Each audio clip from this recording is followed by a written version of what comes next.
This is our daily Bible study, Scriptural Wisdom for Life. We are now on the series, Beloved, We Are Sons. Today's study will center around Called Sons by God. Let's dive right into it. When we go to 1 John chapter 3, verse 1, the scripture reads on this wise, Behold, what manner of love the Father hath bestowed upon us, that we should be called the sons of God. Therefore the world knoweth us not, because it knew him not. This is a very significant scripture because it indicates that God himself has placed this familial term upon us. And it's not just a mere conjecture, or it's not something that we have contrived so we can have a sense of importance. When we look at the text, it indicates then that titles in families, titles in relationships, they have an applicated meaning.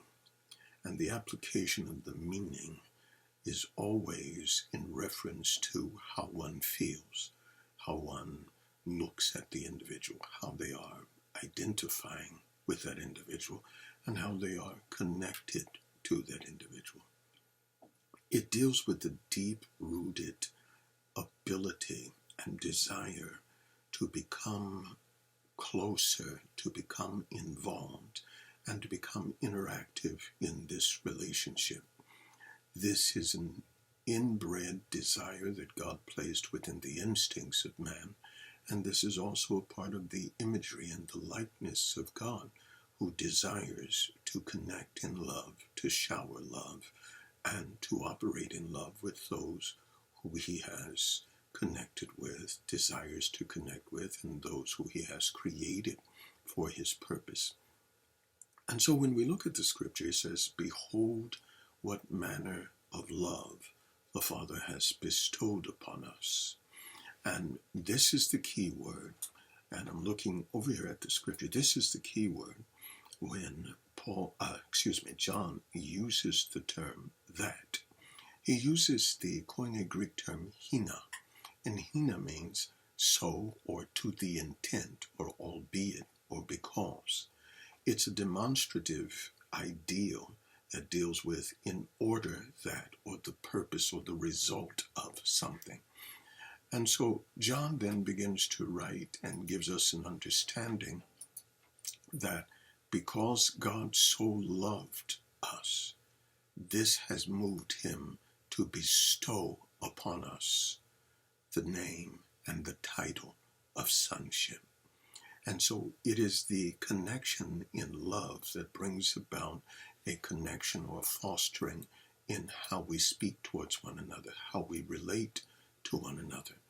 And so it is his love then that God gives to us that moves him to call us sons.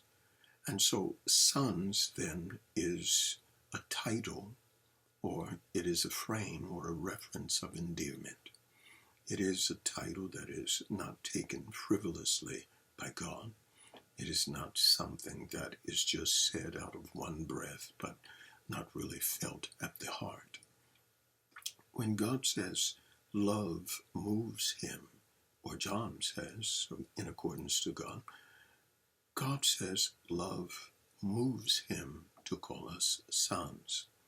And so what then is that connection that fosters love by God to connect in such a way that he would give inheritance and share all that he is and all that he has to his people?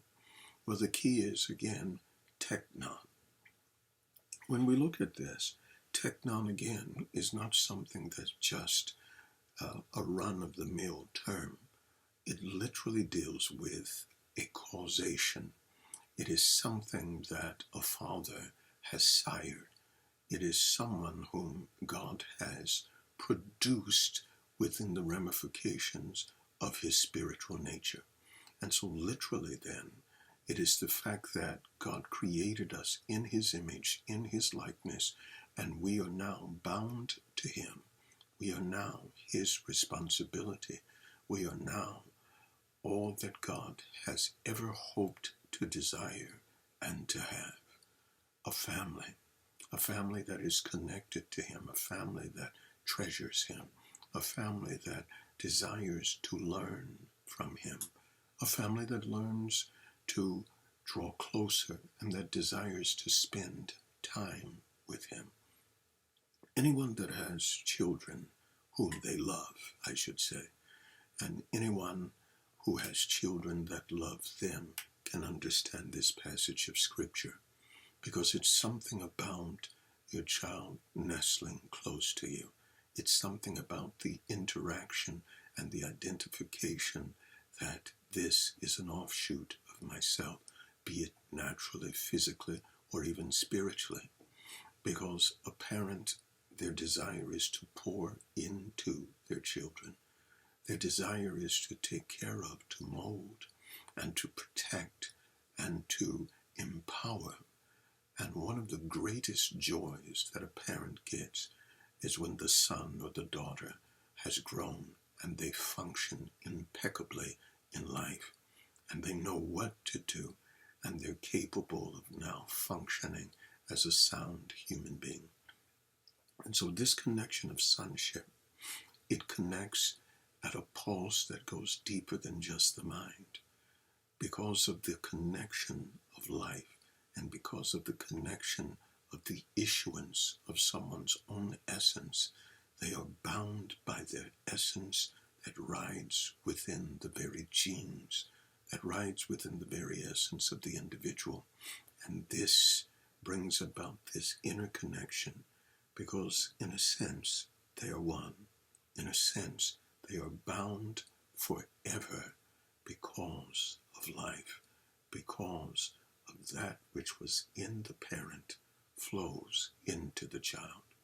And so when God says through John, and he gives him this question, behold, what manner of love the Father has bestowed upon us, that we should be called the Teknon of God.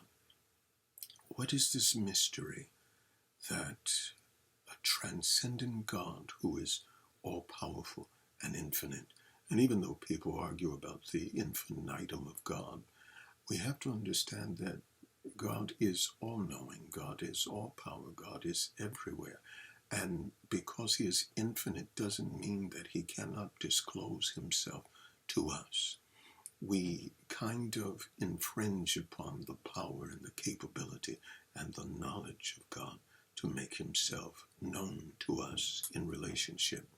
And literally, can we ever truly know God as he truly is? We only know what he imparts to us. We only know what he shares to us. And we can never fully understand or comprehend his love.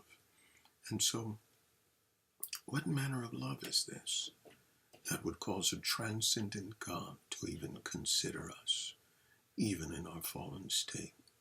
What manner of love? What manner of love the Father has given, has placed upon us, that we should be called, that we, in God's determination, are to be called the begotten of God, the Teknon, the born, the sired. All of these things bring to us a clarity of our relationship.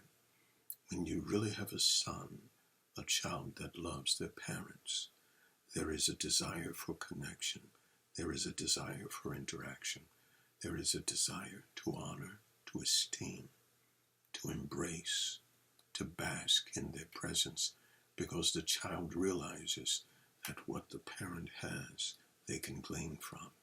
And what the parent has is so delicate and so awesome that they see no wrong in them.